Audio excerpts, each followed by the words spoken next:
जब कभी भी लंबी गणनाएं करनी हो किसी राशि के लिए गोचर को देखते हुए चार ग्रह बहुत ज़्यादा महत्वपूर्ण होते हैं। ग्रह 9 ही महत्वपूर्ण है, लेकिन चार ग्रह, चार स्तंभ है ज्योतिष शास्त्र में जब गोचर से देखा जाए, क्योंकि ये जो चार ग्रह है यह आप पे लंबे परिवर्तन लेकर आते हैं या लंबे समय तक प्रभाव टिकाए रखते हैं। अब ये चार ग्रह कौन से होते हैं? राहु, केतु, शनि और बृहस्पति। ये चार ही ऐसे ग्रह हैं जो आपको एकदम अचानक से चीजें देंगे, जिसमें राहु हो जाएगा, अचानक से बदलाव लाएगा, अचानक से तरक्कियां देगा और अचानक से डाउनफॉल लेकर के आ जाएगा। स्पिरिचुअल कनेक्ट करेगा, चीजों को त्याग करने की भावनाएं लाएगा, लेट गो की फीलिंग लाएगा। केतु स्थिरता लेकर के आएगा जीवन में, कैसे स्थिर होना है, कैसे आप किसी को समझेंगे, कैसे आप अच्छे बुरे की परख करेंगे। शनि और बृहस्पति ज्ञान कैसे आप हासिल करेंगे, कैसे किसी चीज का ज्ञान आप ले रहे हैं अपने अंदर और उसको कैसे आप एक्सप्रेस कर रहे हैं अपने ज्ञान को, यह बृहस्पति समझाता है। साल 2024 निकल गया, लगभग 8 महीने निकल गए, 4 महीने बाकी है। अब ये 4 महीनों में 4 ग्रहों के प्रभाव आप पे आएंगे और सिंह राशि को क्या प्रभाव दे रहे हैं। देखिए, इसमें इन 4 महीनों में इन चारों ही ग्रहों के बदलाव हैं। कभी कुछ हो रहा है बदलाव, कभी कुछ बदलाव हो रहा है। अब ये 4 ग्रहों में स्पेशल क्या है, ये चारों ही ग्रह वक्री है। वक्री है का मीन्स राहु केतु तो हमेशा वक्री रहते हैं, कभी मार्गी होते ही नहीं है, वक्री होते हैं। शनि वक्री होते हैं, मार्गी होते हैं। बृहस्पति भी वक्री होते हैं और मार्गी होते हैं। अब यहां पे इन 4 महीनों का क्या आप पे प्रभाव आएगा वो समझो अगर, तो ये मैंने लिखे हैं, पूरी डिटेल यहां पे लिखी, आप समझ जाएंगे। 5 अक्टूबर सितंबर महीने में कोई तरह का बड़ा बदलाव नहीं है इन 4 ग्रहों में। 5 अक्टूबर को क्या बदलाव हो रहा है? 5 अक्टूबर को शतभिषा नक्षत्र में शनि ग्रह जा रहे हैं। शतभिषा नक्षत्र में ये बहुत इंपॉर्टेंट है, आप समझें कि इससे पहले का जो नक्षत्र होता है उत्तरा भाद्रपद नक्षत्र होता है, उस नक्षत्र में अभी तक थे, जस्ट बैक में जाएंगे। एक्चुअल जो कहते हैं ना कि भाई वक्री हो गया, इतने समय तो अपने चरण में वक्री चल रहा था, अभी नक्षत्र को बदल के वक्री हो रहा है। तो यहाँ पे राहु के जैसे सिम्टम्स यहाँ पे आप पे शनि लेकर के आएगा और शनि जहां बैठा है वहां राहु की तरह परफॉर्म करेगा। अचानक से मूड स्विंग आना, बदलाव आ जाना, क्योंकि शनि एकदम से बदलाव नहीं लाता ना, लेकिन राहु के नक्षत्र में यह चला गया है। राहु के नक्षत्र में होने की वजह से शनि राहुवत हो गया और राहु ग्रह है जो शनि की तरह परफॉर्म वैसे ही कर रहा है अभी, क्योंकि राहु जो है शनि के नक्षत्र में अभी चल रहा है। तो अपने को यहां पे क्लियर ये चीज समझ में आती है कि दोनों ने एक दूसरे के नक्षत्र बदल दिए, मतलब परिवर्तन योग लेकर के शनि और राहु बैठे हैं।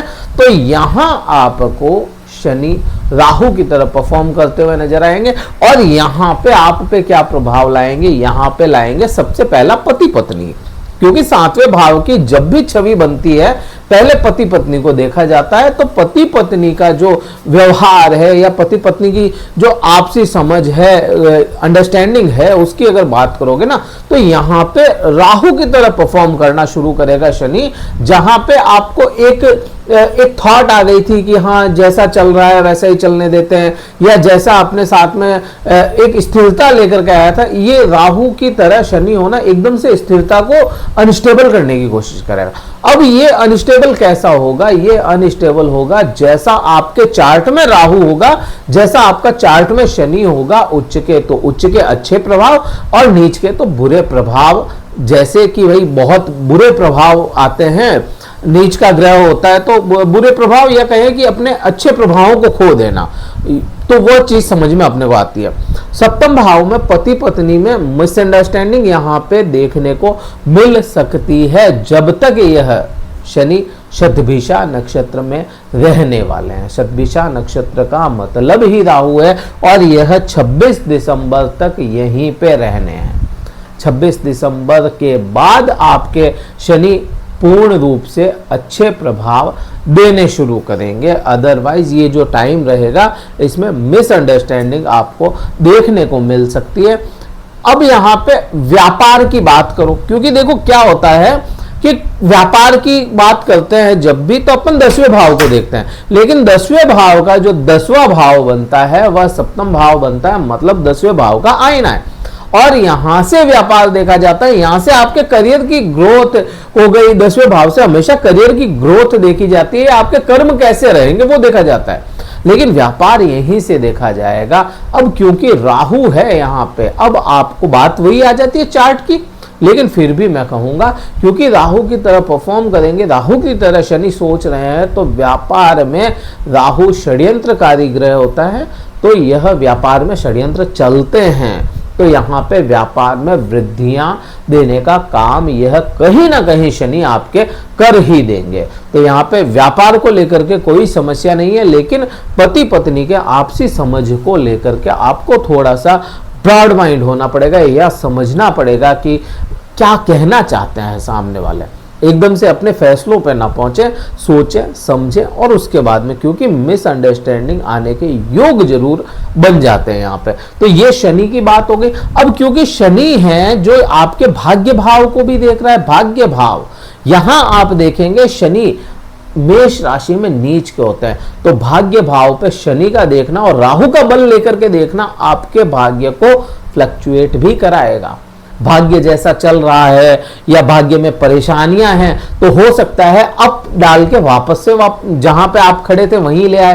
तो अप एंड डाउन्स ये 3-4 महीने जो रहने हैं ना, इन 3 महीनों में अप एंड डाउन्स आपको ज्यादा देखने को मिलेंगे भाग्य को लेकर के।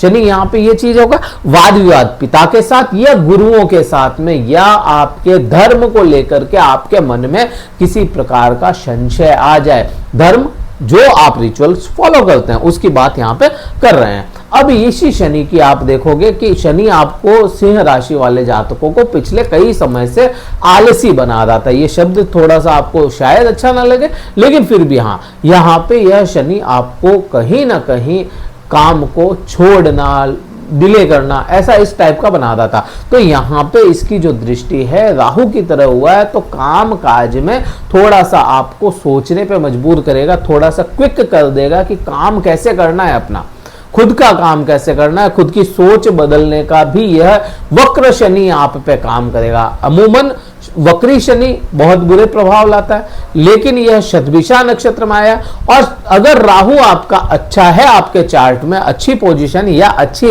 स्थिति लेकर के बैठा है, तो फिर यह बुरे प्रभाव शायद आपको देखने को नहीं मिलेंगे। शनि की 10वीं दृष्टि देखोगे तो सुख भाव पे है। सुख भाव वो सुख भाव जहां आप पैसा इन्वेस्ट करते हैं और अपने खुद के लिए, अपने परिवार के लिए खुशी खोजने की कोशिश करते हैं। जैसे मकान हो गया, प्रॉपर्टी कोई हो गई, खेत खलियान खरीद लिए, गाड़ी खरीद ली, पत्नी के लिए या बच्चों के लिए ऑर्नामेंट्स खरीद लिए, बिटियाओं के लिए, तो ये भाव यहीं से देखा जाता है। और इसी भाव को आप थोड़ा सा 3 ग्रहों की स्थिति समझें। राहु 9वीं दृष्टि से यहां देख रहा है, बृहस्पति 7वीं दृष्टि से देख रहा है और शनि 10वीं दृष्टि से देख रहा है। खर्चा तो यहां पे करवाएगा, पैसा लगाएगा यहां पे। अब सोच समझ के लगाना पड़ेगा, क्योंकि सूर्य जो होता है आपके सिंह राशि वाले जातकों का स्वामी है। सूर्य के साथ में शनि के संबंध बहुत अच्छे नहीं है, बृहस्पति के बहुत अच्छे नहीं है, दुख भाव में बृहस्पति बैठा है। काल पुरुष की कुंडली जब बनती है तो 8वें भाव में, 8वां भाव जो होता है ना, 8वां भाव राहु के लिए नीच का माना गया है। ठीक है, तो यहां पे अपनी उस स्थिति में नहीं है राहु, तो यह भ्रमित करेगा, यह डिले करता है और यह वृद्धियां करता है। तो यहां पे पैसा तो इन्वेस्ट करवाएगा, लेकिन सोच समझ के जहां पैसा लगा रहे हो वहां आप कैसा लगा रहे हो सोचो, पहले रिसर्च करके आपको लगाना पड़ेगा, अदरवाइज यह प्रॉब्लम क्रिएट कर देगा। प्रॉपर्टी लोगे तो फंसा सकता है, किसी ना किसी लीगल इशू में फंसा दे ये प्रॉपर्टी आपको, ऐसा भी आ सकता है। गाड़ी ले रहे हो तो सोच समझ के, ऐसा ना हो कि आपको उसकी जरूरत नहीं है और आपने खरीद ली, उसका भी तो एक वो नुकसान ही है ना, पैसों का नुकसान हो जाए। तो इस तरह से आपको सोच समझ के इन्वेस्टमेंट करवाएगा, नो डाउट करवाएगा, लेकिन सोच समझ के करना होगा। किसी मेंटोर की राय जरूर ले लें या किसी के साथ में सोच समझ के किसी तरह का ये फैसला आपको करना चाहिए। यहां तक अपने को समझ में आता शनि का। राहु का 9वां भाव मैंने आपको समझा दिया। अब मैं बात करूं कि 9 अक्टूबर को गुरु वक्री हो रहे हैं। गुरु ग्रह, बृहस्पति ग्रह, देवताओं के गुरु वक्र अवस्था में चले जाएंगे। वक्र अवस्था कर्म क्षेत्र में चली जानी, यहां पे आपके कर्मों को थोड़ा सा, कर्म या कहूं मैं करियर की बात करते हैं, करियर को जो ग्रोथ मार्गी अवस्था में आती है ना, वो वक्र अवस्था में वैसी ग्रोथ नहीं ला पाता बृहस्पति। दूसरा भारी ग्रह है। अब भारी ग्रह अगर जहां बैठ रहा है तो उस भाव को दबा देगा या उस भाव के प्रभावों को थोड़ा स्लाइटली कम करने की कोशिश करेगा ना, तो करियर में भी यह बृहस्पति फ्लक्चुएट करेगा। करियर आपको कभी लगेगा कि हाँ बहुत अच्छा जा रहा है, और कभी लगेगा नहीं यार कुछ मजा नहीं आ रहा है, करियर में तो कोई दिक्कत आ रही है। फिर आपको माइंड को मैनिपुलेट करने की कोशिश, एक तरह से ये समझ सकते हैं, कर्म को लेकर के या करियर को लेकर के। तो बृहस्पति यहाँ पे इस भाव में तो बहुत अच्छे प्रभाव नहीं है, लेकिन इसी बृहस्पति के दूसरी दृष्टियों में बड़े अच्छे प्रभाव आपको कहीं ना कहीं देखने को मिलेगा। लेकिन यहाँ पे एक चीज और बनती है, बृहस्पति के साथ में केतु नवपंचम बना रहा है। अब यह 9वीं दृष्टि से बृहस्पति को केतु देखता है, और बृहस्पति है जो 5वीं दृष्टि से देखता है। अब यहां पे आप देखोगे ना, तो यह जो बृहस्पति की दृष्टि होना या बृहस्पति का सानिध्य मिल रहा है केतु को, इस वजह से बृहस्पति को कहीं ना कहीं थोड़ा ही सही लेकिन स्टेबल करने की कोशिश करता है वक्र अवस्था होते हुए भी। तो यहाँ पे करियर को लेकर के थोड़ी समस्या आ सकती है, लेकिन इसी का प्रभाव आपको, वाणी जहां आपकी बहुत बुरी हो गई थी, आप समझेंगे कि लोगों से मिलना जुलना कम हुआ, लोगों से बातचीत कम हुई, ईटिंग हैबिट्स बिगड़ी, या ईटिंग हैबिट्स आपकी बहुत ज्यादा ऐसा हो गया कि नहीं, हेल्थ कॉन्शियस हो गया आपके, बस ये खाना है वो खाना, उसमें थोड़ा सुधार मिलेगा आपको।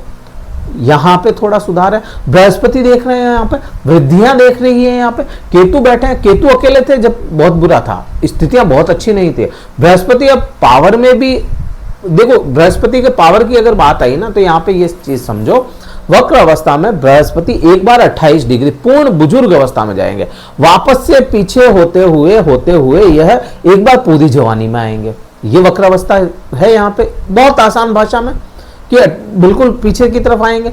अब अभी के समय में बृहस्पति जो है मृगशिरा में चल रहे हैं, फिर रोहिणी में जाएंगे वापस, फिर वापस से मृगशिरा में आएंगे। तो ये नक्षत्रों का बदलाव जो है ना, ये परिवर्तन आप पे बड़ा लेकर के आएगा। अब यहाँ पे चाहे यह बृहस्पति आपके मृगशिरा में है, और मृगशिरा आपके भाग्य भाव का स्वामी बनता है ना, मंगल ग्रह, मंगल के अधीन होता है वो, तो यहाँ पे आपको अर्जित धन जो होता है ना, पैसा इकट्ठा करना या पैसे की बचत करना, देखो पैसा कोई भी कमाता है, बचत नहीं कर पाता, सबसे बड़ी बात बचत की है। तो यहाँ पे यह बृहस्पति बचत भी करवाएगा, ज्ञान देगा, बातें कैसे करनी है लोगों से, अपनी अपनी थॉट को कैसे आप सामने रखेंगे, ये चीज यहाँ पे बृहस्पति आपको बखूबी समझा देगा। और ये करके आपको क्योंकि बृहस्पति इस साल वक्री ही रहेंगे, जब तक नया साल नहीं आ जाता तब तक ये वक्री हैं। इस पूरे 2024 में तो वक्री चलेंगे। तो यहाँ पे ये चीज आपको क्लियर समझ में आनी चाहिए कि हाँ, ये अपने पे प्रभाव बृहस्पति अच्छे देगा दृष्टियों में। अब बात करते हैं यहाँ की, मैंने आपको बात बता दी, बृहस्पति की 9वीं दृष्टि कहाँ चली गई? बृहस्पति की दृष्टि चली गई आपके 6ठे भाव पर, रोग ऋण और शत्रु। अब यहीं पे आप देखोगे तो 5वीं दृष्टि केतु की चलेगी, क्योंकि केतु छुड़ाता है चीजों को, केतु चीजों को छोड़ता है, बिल्कुल अलग करता है। तो अब यहां पे केतु के प्रभाव अच्छे बनेंगे। कब से बनेंगे? केतु के प्रभाव बनेंगे 12 नवंबर से बहुत अच्छा आपके। कैसे? केतु जो है यह उत्तरा फाल्गुनी नक्षत्र में परिवर्तन करेगा। नक्षत्र का परिवर्तन, उत्तरा फाल्गुनी नक्षत्र सूर्य ग्रह का हो जाता है, और सूर्य ग्रह की राशि ही आपकी बनती है। तो यहां पे केतु बुरे प्रभाव नहीं कर सकता, क्योंकि वो अधीनता में आ गया, दासता मिल गई केतु को। तो यहां पे यह दास होना या कहें अधीनता होने की वजह से यहां पे आपको बुरे प्रभाव केतु नहीं दे सकता। तो यहां पे आप देखेंगे कि आपके जो रोग थे उनसे छुटकारा मिले, ऋण जो थे आपके उनसे छुटकारा मिले, शत्रु जो बन रहे थे उनसे छुटकारा मिले। और बृहस्पति यहाँ पे पावर दे रहा है आपको। बृहस्पति कहीं ना कहीं कमांड को अपने हाथ में रख रहा है छठे भाव के। जो जॉब थी, जॉब के अंदर जिन लोगों को बहुत ज्यादा परेशानियां देखने को मिले ना केवल केतु की वजह से, वो केतु ही यहाँ पे जॉब को लेकर के आपको काफी हद तक स्टेबल करने की कोशिश करेगा, या यहाँ पे कहें तरक्कियां देगा जॉब में परिवर्तन के साथ। ये चीज बहुत बड़ी है कि तरक्की मिलेगी, प्रमोशन मिलेगा, लेकिन ट्रांसफर भी मिल सकता है यहाँ पे।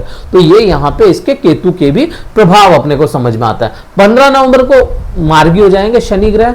मार्गी होंगे लेकिन नक्षत्र नहीं बदलेंगे, इस चीज को भी ध्यान रखना पड़ेगा। तो मार्गी होंगे तो सीधी चाल चलते हुए या सीधी दृष्टियां लेकर के आएंगे। शनि मार्गी हुए तो आपके सप्तम भाव को यह 15 नवंबर के बाद में काफी हद तक सुधार देंगे। अब बात यहां पे इन 4 ग्रहों की अपन ने कर ली। राहु की बात थोड़ी सी रह गई। राहु को समझो। राहु क्या है? राहु 8वें भाव में बैठा है। यहां से राहु को देखोगे तो राहु की दृष्टि आपके 12वें भाव पे जाती है। अब यहां पे राहु देखो, राहु और केतु है ना, कभी अच्छे या कभी बुरे नहीं है, ना कभी बहुत अच्छे हैं ना कभी बुरे हैं। आपके चार्ट में कैसे हैं उसकी तरह परफॉर्म करते हैं हमेशा राहु केतु। कभी भी ये है ना, ऐसा नहीं है कि राहु नीच अवस्था में चला गया तो जिसका राहु चार्ट में अच्छे पोजीशन में है उसको बुरा प्रभाव देगा, ऐसा नहीं होता। बात है आपके चार्ट की। अगर आपके चार्ट में राहु अच्छी पोजीशन में है तो ऐसे लोगों को कम खर्चे करना ऐसा सिखाएगा कि भाई खर्चे को रोको। यहाँ पे मेडिकल खर्च को रोकेगा। यहाँ पे आपको किसी प्रकार के आप पे एलिगेशंस लग रहे हैं तो उनको रोकेगा, कोई इल्जामात लग रहे हैं उनको रोकेगा। ये राहु उस तरह से बनाएगा आपको अगर चार्ट में अच्छा। और वही बुरा है तो फिर प्रॉब्लम क्रिएट कर भी सकता है। तो यहाँ पे राहु केतु को अपन एकदम से ऐसे नहीं कह सकते है ना। तो यहाँ पे ये चीज बनती है। अब इसी की दृष्टि है तो ये आपको अपने स्थान से दूर ले जाने का काम भी यह राहु कर सकता है या करेगा। इसके प्रभाव बड़े यहाँ पे बन जाता है। 7वीं दृष्टि में केतु अपने काम कर रहा है, 9वीं दृष्टि फिर वही चली जाती है यहीं पे। और यहाँ का मैंने बखूबी आपको बहुत अच्छे तरीके से बताया है वीडियो में। ये 4 ग्रहों के ऐसे प्रभाव आने हैं। क्या करें उपाय इस समय में? देखो 4 ग्रहों की बात है, ठीक है। तो सबसे अच्छा उपाय जो है ना, उलझुल नहीं है या जिसका बैकफायर कभी नहीं आया है, वो है आपके चार्ट खोलो, उसमें महादशा जिसकी है उस दशा को देखो। और वो दशा चाहे शत्रु है चाहे मित्र है, कोई मैटर नहीं करता। अपने चार्ट में जिस ग्रह की महादशा उसके बीज मंत्र का जाप करना चाहिए। 3 ग्रहों के रात में बीज मंत्र के जाप होते हैं या कहें संध्या के समय होते हैं, और बाकी के यहाँ पे सुबह होते हैं। तो आपको 3 ग्रह कौन से हो गए? राहु केतु और शनि।